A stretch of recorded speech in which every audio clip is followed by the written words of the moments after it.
এই, তোরা ঘুমিয়েছিস? হ্যাঁ। মন মারবো না শালা। অট অট বলছি।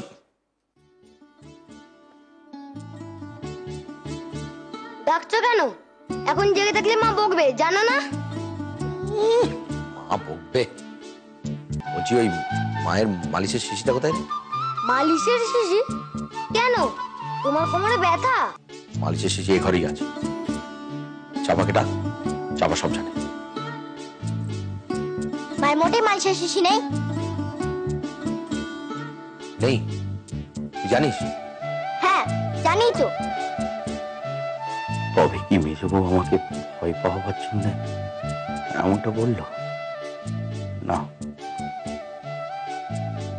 সে মিছে কথা কইবার মানুষ তো নয়। শালা কি করে যে গেল বের হই। তুই স্কুলে কবে ভর্তি হলি রে? এই তো গেল বসে, এরই মধ্যে ভুলে গেলে? ও সে না, ইংরেজি বছরের শুরুতে। এই, এখন স্কুলে গেলে ভর্তি নেবে না? না কেন নেবে না? মেজো কাকা, তুমি ভানুকে স্কুলে ভর্তি করবে? নেবে নেবে, দিয়ে দাও, বেশ হয়। তবে আমি আর ভানু মিলে। জানতো ঠিক জানিস তো, এখন গেলে তবে ভর্তি করে। কেন করবে না? শোন, আমি এসব শুধিয়েছি, কাউকে বলতে হবে না, বুঝলি? ভানুকে ভর্তি করবে না?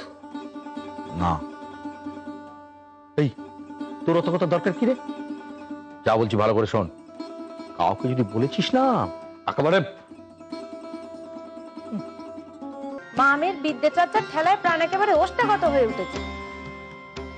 ঘরে মেয়েকে লিখতে দিয়ে তিনি আবার নাটক নভেল খুলে বসেছেন আর কি। তুমি সবসময় মার নামে এভাবে কেন কথা বলো গো? বাবা, দেখেছো?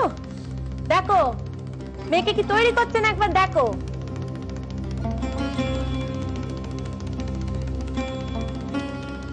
মেয়েটাকে তুমি অমন ভাবে না বললেই পারতে। কেন রে, কেন? কি ভুলটা বলেছি শুনি? আর তোকেও বলি হারি যাই বাবু, অমন মেজি মেজি করে হেদিয়ে মরিস নে, পত্তাতে হবে। তুই খুব বাজি হচ্ছিস। সে তো বুঝলুম, হাত বের করো। ভালো হয়েছে, আগের কানা শেষ হয়ে গেছে। জানি তো। ভেতরে আসবি না? আসছি, তুমি বই লিখাও, আমি সদরে গিয়ে কড়া নাড়ছি।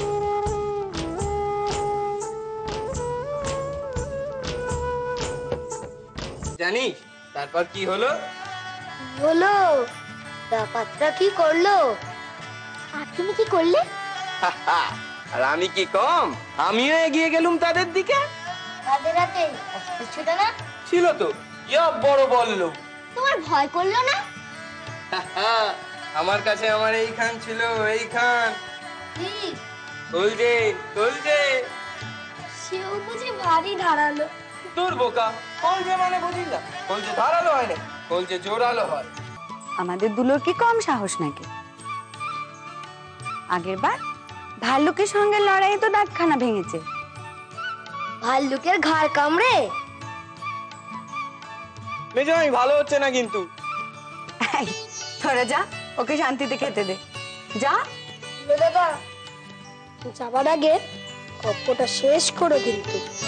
ডাকাতরা এগিয়ে আসছে, তুমিও এগিয়ে যাচ্ছ। ওমা, এ কি কি হয়েছে? সে কিসব নাম ইংরেজিতে, অত কিছু ডাক্তার বুদ্ধি, সে এক কাণ্ড। এখন কেমন আছেন রে? এখন ভালো আছেন, সুস্থ হয়েছেন, নিজের বইয়ের ঘরে গিয়ে ঢুকেছেন, আর আমায় বললেন, ও দুলো, তোর মেজো মামির বই যে অনেকদিন ফাঁকি পড়ে গেল, আর নিয়ে যা। আমিও তাকে বেশি না খাটিয়ে সামনে যা পেলুম সেখানে নিয়ে এলুম।